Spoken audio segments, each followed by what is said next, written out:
Pak Imran, terkait dengan kasus yang saat ini tengah menempa para nasabah begitu ya, artinya pada kasus Wana Arta Life. Sebetulnya pada situasi seperti apa, artinya kreditur atau nasabah begitu ya dari perusahaan asuransi atau mungkin pada perusahaan yang lain begitu ya dapat mengajukan PKPU begitu jika hak-haknya memang belum dilunasi oleh perusahaan. Baik Mbak, pertama sekali, karena saya adalah, orang hukum, saya harus sampaikan bahwa tidak ada hak dari kreditur, dari nasabah untuk mengajukan permohonan PKPU direct ke perusahaan asuransi. Kalau nasabah, kalau kreditur ingin mengajukan permohonan PKPU, maka mereka harus via OJK, memohon ke OJK, selanjutnya OJK yang akan memohonkan perusahaan asuransi tersebut PKPU. Itu rule-nya, itu aturan hukumnya, dan itu yang masih berlaku sampai dengan detik ini. Jadi adalah tidak benar dan tidak berdasar secara hukum jika kreditur dari sebuah perusahaan asuransi sebagai pemohon PKPU ke pengadilan niaga. Jadi tidak ada dasarnya sama sekali untuk direct ke pengadilan niaga mengajukan permohonan PKPU. Demikian, Mbak. Baik, jadi artinya untuk nasabah dan juga kreditur ini tidak dapat mengajukan langsung begitu ya ke PKPU ya, harus melalui OJK begitu ya Pak Imran. Lalu Pak, artinya jika Betul. bisnis begitu ya dari perusahaan tersebut dicabut, artinya apakah memang memungkinkan begitu untuk perusahaan itu masuk ke fase PKPU? Karena kalau kita lihat begitu ya, saat izin dicabut artinya kan ada tim likuidasi begitu ya yang akan bertugas untuk melakukan penyelesaian seluruh aset atau dari harta kekayaan perusahaan tersebut. Benar sekali, dengan dicabutnya izin sebuah perusahaan asuransi, kata Undang-Undang PT, demi hukum perusahaan itu bubar. Tetapi ingat, dia masih memiliki status badan hukum. Karena masih memiliki status badan hukum, maka yes, benar, kepadanya masih bisa dimohonkan pilot, kepadanya masih bisa dimohonkan PKPU, kepadanya masih bisa digugat secara perdata, tapi oleh OJK atas permintaan dari para nasabahnya, dari para pemegang polisnya.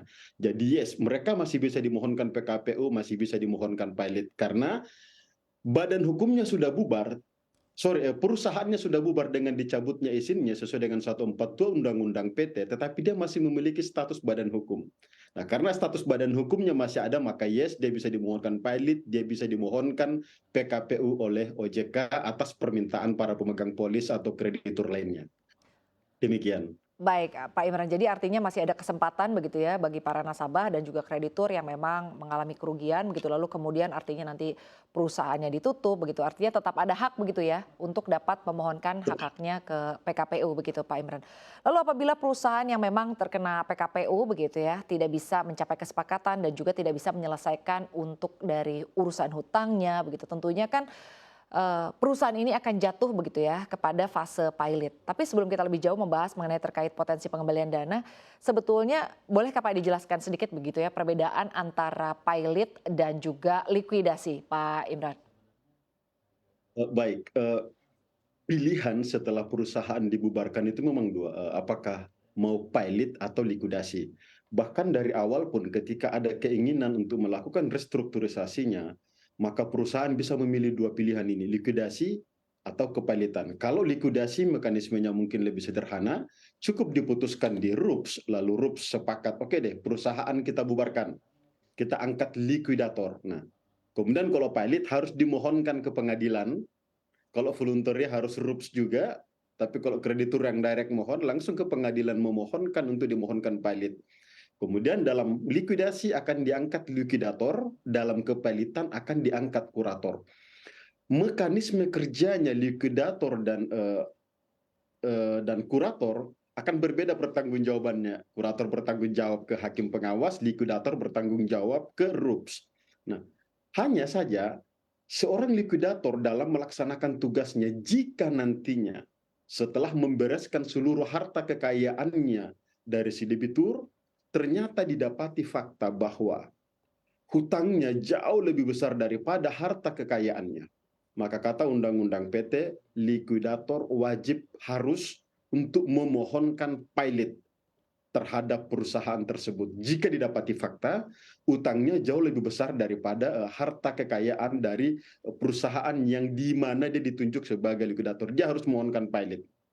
Nah, di kepilotan Di ujung dari tugas seorang kurator dalam melaksanakan tugas pengurusan dan pemberesan harta pilot, nanti di ujungnya kurator akan ganti baju menjadi likuidator untuk kemudian menyelesaikan pengakhiran status badan hukum dari perusahaan tersebut, mencabut NPWP-nya yang masih terdaftar di KPP, sehingga dengan demikian tuntaslah pembubaran PT ini dilakukan oleh kurator yang di ujungnya berganti menjadi likuidator. Nah, jadi silakan dilihat nanti. Benar bahwa seorang likuidator harus memohonkan pilot, tetapi jika para konsumennya nanti, para krediturnya nanti menyepakati untuk mengakhiri proses likuidasi ini tanpa perlu kepalitan, itu juga dimungkinkan asal disetujui nanti oleh para nasabah. Mengingat kalau nanti masuk ke kepalitan nanti pasti akan ada biaya lagi nanti di sana. Di sini sudah ada biaya likuidator, nanti masuk pilot akan ada lagi biaya kurator nanti. Jadi itu nanti silakan dipertimbangkan dengan bijak apakah para nasabah, para pemegang polis, para kreditur meminta likuidator jika ternyata memang hartanya jauh lebih sedikit daripada utangnya untuk diteruskan ke kepalitan atau cukup dituntaskan dalam mekanisme likuidasi yang sedang berjalan saat ini. Cara kerja likuidator hampir sama proses di kepalitan, mencatat, mengamankan harta kekayaan, menerima tagihan dari para kreditur, menginventarisir harta debitur untuk kemudian nanti dijual lalu dibagikan secara prorata berdasarkan keseimbangan besaran dari tagihan para pemegang polis maupun kreditur dari perusahaan yang sedang mengalami likuidasi saat ini. Demikian. Baik, Pak, tapi kalau kita bicara mengenai waktu begitu ya, artinya kan para nasabah berharap begitu. Mereka ini dananya akan segera dikembalikan begitu, dicarikan solusi yang paling cepat begitu untuk dapat menyelesaikan hutangnya begitu atau juga mengenai pengembalian dananya. Nah, kalau dari pilot dan juga likuidasi sebetulnya mana yang bisa lebih cepat, Pak? Ataukah seperti tadi disampaikan begitu, itu tergantung dari dana dari perusahaan tersebut begitu. Apakah memang harta kekayaannya mampu untuk mengembalikan atau seperti apa, Pak Imran? Sebenarnya sih bicara tidak efektifnya kita lihat dulu dari status harta debitur likuidasi saat ini. Jika ternyata ada dugaan bahwa beberapa harta dari dari perusahaan yang sedang likuidasi ini dikuasai oleh pihak ketiga atau mungkin sedang disita di dalam sengketa yang lainnya, maka yes, paling bagus memang dibawa ke ranah kepilitan. Karena kenapa? Kepilitan itu mengakibatkan seluruh harta dari debitur pilot itu berada dalam sita umum yang kewenangan dan pengurusannya itu berada di tangan kurator.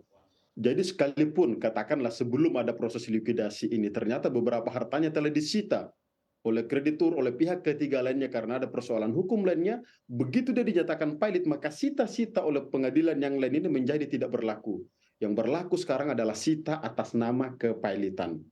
Nah, ini efektivitasnya kepilitan dibanding melalui likuidasi kalau aset debitur sekarang ada beberapa yang berada dalam ranah sengketa hukum. Tapi kalau itu tidak ada, mekanisme likuidasi memang yang sedang berjalan sekarang itu akan lumayan efektif dalam segera menyelesaikan, dalam segera membereskan harta kekayaan dari debitur pilot. Demikian, Mbak.